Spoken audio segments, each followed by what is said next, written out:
Hello everyone, welcome to today's lecture. आज हम deal करेंगे सिंपली सपोर्टेड बीम्स से। हम स्लोप एंड डिफ्लेक्शन फाइंड करेंगे सिंपली सपोर्टेड बीम्स का। पिछले वीडियो लेक्चर्स में हमने कैंटिलीवर बीम से डील किया था। आज हम सिंपली सपोर्टेड बीम्स के न्यूमेरिकल करेंगे। सबसे पहले हम देखते हैं न्यूमेरिकल क्या है आज का। A horizontal steel girder having uniform cross section is 14 metre long. Span given है 14 metre and is simply supported at its end. It carries two concentrated loads. Two concentrated loads हैं 12 किलोन्यूटन और 8 kilonewton. concentrated loads यानी point loads. Take E 200 GPa, I 160 into 10 raised to the power 6 and calculate deflection under loads C and D. C and D ये loads के जो नीचे deflection आ रहा है वो हमको find out करना है। Method same है जो हमने कैंटिलीवर बीम में किया था। मैं कॉलेज मेथड से करेंगे क्योंकि मल्टीपल लोडिंग है। यहाँ पे डिफरेंस सिर्फ एंड कंडीशंस में आएंगे क्योंकि ये सिंपली सपोर्टेड बीम है। इसके जो एंड कंडीशन से बाउंड्री कंडीशन है वो डिफरेंट होगा कैंटिलीवर बीम से। C1 एंड C2 डिफरेंट होगा, बाकी सब सेम है प्रोसीजर। यहाँ पे हमने गिवन डेटा लिख दिया है। सबसे पहले क्योंकि ये सिंपली सपोर्टेड बीम है हमको इसके रिएक्शंस फाइंड आउट करने होंगे, RA and RB। Cantilever beam में हमको रिएक्शंस फाइंड आउट करने की ज़रूरत ही नहीं थी क्योंकि हम लेफ्ट राइट हैंड साइड वाले पोर्शन से हम निकाल रहे थे मोमेंट। लेकिन यहाँ पे हम लोग को चाहे लेफ्ट हैंड साइड हो चाहे राइट हैंड साइड हो, हमको तो मोमेंट निकालने के लिए रिएक्शन निकालना ज़रूरी है। देखते हैं, ये हमने फ्री बॉडी डायग्राम ड्रॉ कर लिया है। ये RA RB 12 kilonewton 8 kilonewton, total span है 14 metre. RA plus RB upward force equal to downward force 12 kilonewton plus 8 kilonewton, और कोई हमारे यहाँ पे यूडल नहीं है।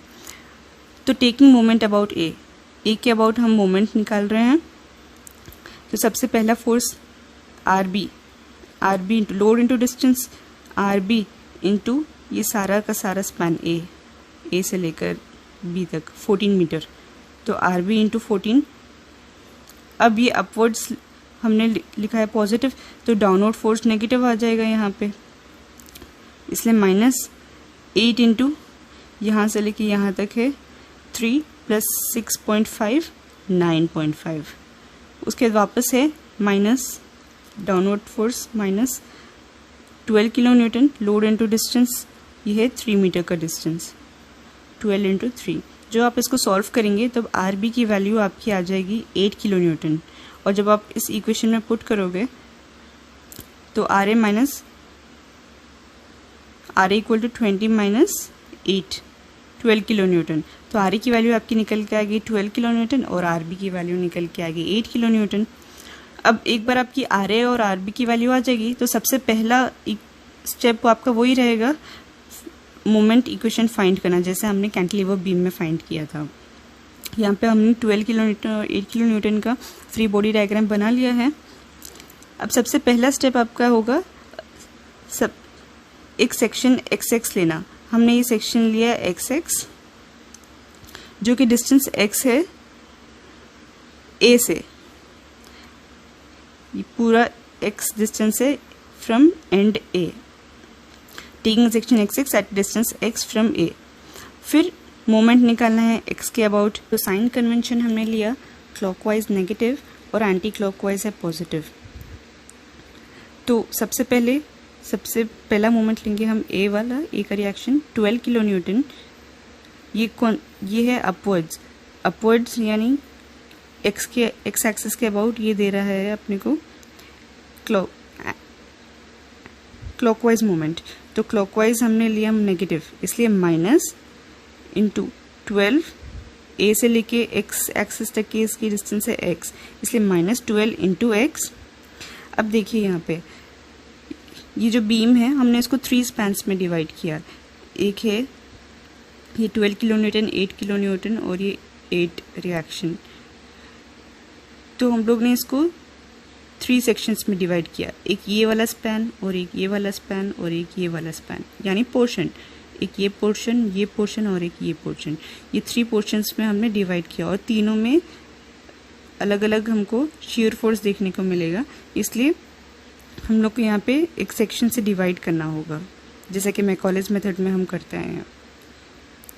अब ये सेकेंड वाला 12 किलो न्यूटन का, ये एक्स एक्सिस के अबाउट ये हमको दे रहा है एंटी क्लॉकवाइज मोमेंट, इसलिए एंटी क्लॉकवाइज हमने लिया था पॉजिटिव, इसलिए पॉजिटिव 12 इंटू ये यहाँ से लेकर एक्स एक्सिस तक की डिस्टेंस, यानी ये हो गया टोटल स्पैन x माइनस 3, तो आपकी ये वाली डिस्टेंस आ जाएगी, तो x माइनस 3। अब ये वाला यहाँ से लेके यहाँ तक के स्पैन के लिए यही होगा, फिर उसके बाद ये लास्ट पोर्शन ये वाले स्पैन के लिए, तो कितना है ये 8 किलो न्यूटन, 8 इंटू यहाँ तक, यहाँ से लेके यहाँ तक की डिस्टेंस चाहिए आपको, यानी ये पूरी x है, x माइनस 6.5 प्लस 3 9.5, तो x माइनस 9.5। एक बार आपकी मोमेंट की इक्वेशन आ गई तो हम ये वाली जो हमारी मोमेंट की इक्वेशन है EI d2i upon dx square equal to minus x में हम इसको सब्स्टिट्यूट कर देंगे ये वाली इक्वेशन को, तो और इसको इंटीग्रेट भी कर देंगे हाथों हाथ। EI into d y by d x equal to minus, इस जब हम माइनस पुट कर देंगे इसको तो ये हो जाएगा positive 12 into x square upon 2 plus C1, जैसा कि हमने पहले पिछले लेक्चर में देखा था कि जो x की एग्जैक्ट टर्म है उसी के साथ हम कांस्टेंट लिख देंगे जब हम इंटीग्रेट करेंगे, तो पहले वाले जो टर्म है उसी में एग्जैक्ट टर्म है, यहाँ पे भी एग्जैक्ट x का टर्म नहीं है और यहाँ पे भी एग्जैक्ट x का टर्म नहीं है, तो सबसे पहला जो है स्पैन पे उसी में हम एग्जैक्ट C1 का एग्जैक्ट x के टर्म के साथ C1 का टर्म लिख देंगे। अब माइनस है इसलिए यहाँ पे माइनस 12 इंटू एक्स माइनस 3 का होल स्क्वायर अपॉन 2। अब वापस स्पैन को डिफ्रेंशिएट कर देंगे हम, माइनस क्योंकि यहाँ माइनस है into 8 into x minus 9.5 whole square upon 2, integrate कर दिया। अब वापस हम इसको इंटीग्रेट कर देंगे सो दैट हमको डिफ्लेक्शन की वैल्यू मिल जाए। अब है ये 12 into x cube upon 2 into 3 6 plus C1 के साथ है कांस्टेंट है इसलिए उसके साथ x आ जाएगा, प्लस C2 भी इसके साथ ही आएगा फर्स्ट स्पैन में, यहाँ से लेके यहाँ तक का जो स्पैन है फर्स्ट स्पैन में इसी में C2 की वैल्यू आ जाएगी, minus same x minus 3 whole cube upon 2 into 3 6 minus 9 into x minus 9.5 whole cube upon 6। ये एक बार हमारी ये स्लो डिफ्लेक्शन की इक्वेशन आ गई। अब हमको C1 और C2 की वैल्यू निकालनी है, उसके लिए हमको बाउंड्री कंडीशंस लगाने पड़ेंगे। अब कैंटिलीवर बीम में बाउंड्री कंडीशंस बिल्कुल अलग थे और सिंपली सपोर्टेड बीम्स में बाउंड्री कंडीशंस अलग होंगे। जब कोई भी फोर्स लगेगा तो सिंपली सपोर्टेड बीम में कुछ इस तरह से डिफ्लेक्ट होगी, फिक्स्ड एंड में इस तरह से डिफ्लेक्ट हो रही थी फिक्स्ड एंड में कैंटिलीवर बीम में, तो यहाँ पर एक्स जब L था यानी जब पूरा का पूरा स्पैन पे फिक्स्ड एंड पर डिफ्लेक्शन की वैल्यू भी 0 थी और स्लोप की वैल्यू भी 0 थी।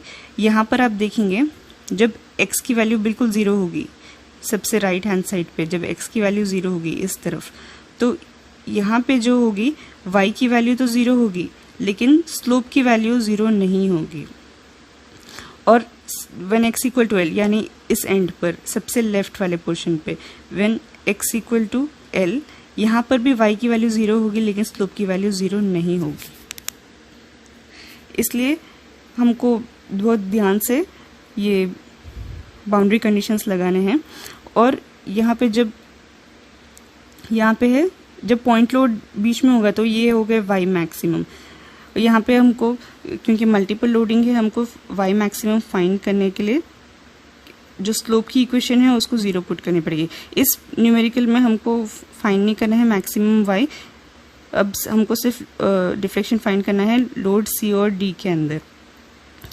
तो हम लगाएंगे बाउंड्री कंडीशन C1 और C2 फाइंड आउट करने के लिए, दोनों के लिए हमको ये y इक्वल टू 0 वाली ही निकालनी पड़ेगी। जैसे कि हमने पहले कैंटिलीवर में देखा था कि when x equal to L slope भी ज़ीरो था और डिफ्लेक्शन भी ज़ीरो था। तो हम ये अलग अलग इक्वेशन स्लोप की बाउंड्री कंडीशन लगा रहे थे और डिफ्लेक्शन की बाउंड्री कंडीशन लगा रहे थे C1 और C2 फाइंड आउट करने के लिए। लेकिन यहाँ पे हमको दोनों C1 and C2 find out करने के लिए y equal to 0 find out करने के लिए x इक्वल टू और L और x इक्वल टू 0 की इक्वेशन लगानी पड़ेगी। जैसे कि आपने यहाँ पर देखा, when x equal to 0 y equal to 0, ये है। ये जब टर्म यहाँ पे आ जाएगी व्हेन x इक्वल टू 0, यानी इस टर्म इस जगह पे y इक्वल टू 0 और इस जगह पे व्हेन x इक्वल टू पूरा का पूरा L then y equal to 0। जब हम इस इक्वेशन 1 में पुट करेंगे EI into 0 equal to 12 into ये 0 टर्म है, ये 0 प्लस C1 ये 0 हो जाएगा प्लस C2 प्लस ये वाला term 0 minus 3 whole cube plus 0 minus 9.5 whole cube upon 6।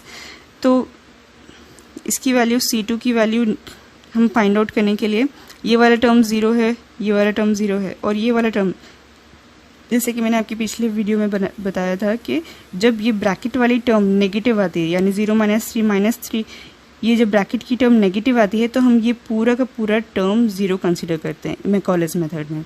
और यहाँ पर भी ये 0 माइनस 9.5 है, माइनस 9.5, तो ये पूरा का पूरा टर्म 0 है। तो इस तरह से C2 की जो वैल्यू निकल के आई है वो 0 निकल के आई है। अब वापस हम सब्स्टिट्यूट करेंगे x equal to L y equal to 0 equation 1 के अंदर। ये रही हमारी इक्वेशन 1, EI इंटू 0 और x इक्वल टू L, यानी x इक्वल टू पूरा है 14 metre, 12 into 14 cube upon 6 plus C1 के साथ भी x है इसलिए C1 इंटू 14 प्लस माइनस का ये पूरा टर्म x की जगह हम लिखेंगे 14, 12 into 14 minus 3 whole cube upon 6 minus 8 into ये है 14 माइनस 9.5। जो आप इसको सॉल्व करेंगे जब C1 की वैल्यू आपकी निकल के आएगी माइनस 193.2, तो हम ये C1 और C2 की वैल्यू यानी C1 इक्वल टू माइनस 193.2 और C2 इक्वल टू 0 ये वैल्यू हम पुट करेंगे डिफ्लेक्शन की इक्वेशन 1 में। तो EI इंटू वाई ये वाली इक्वेशन आपकी निकल के आएगी। ये आपकी जनरल इक्वेशन है डिफ्लेक्शन के लिए। अब एक बार आपकी जनरल इक्वेशन निकल जाएगी उसके बाद आप कहीं पर भी ऑल ओवर द स्पैन आप फाइंड आउट कर सकते हो।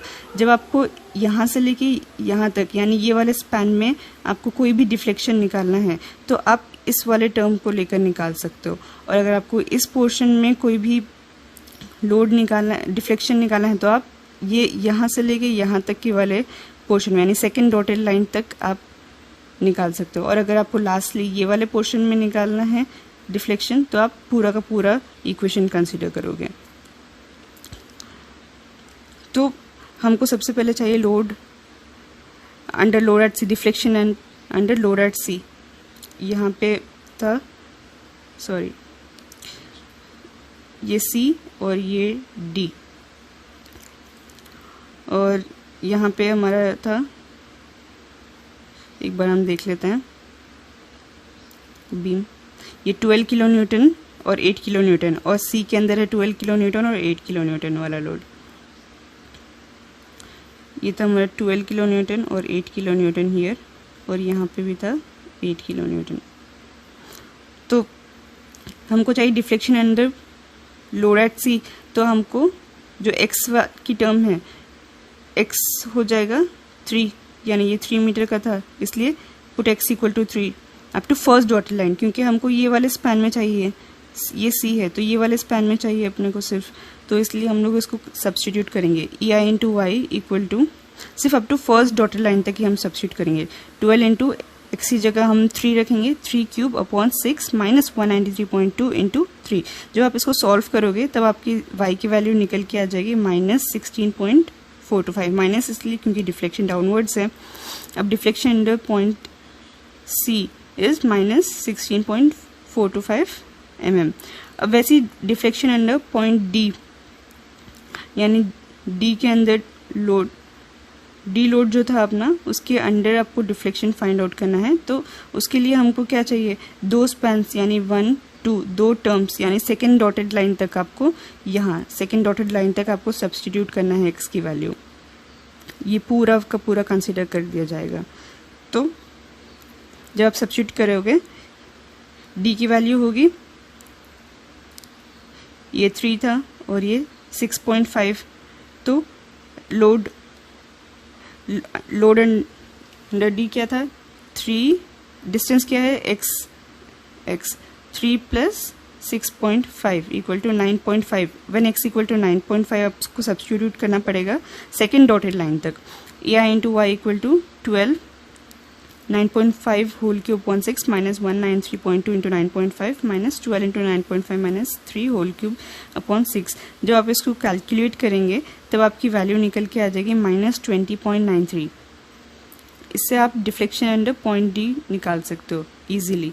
इस तरह से प्रॉब्लम आपका इजीली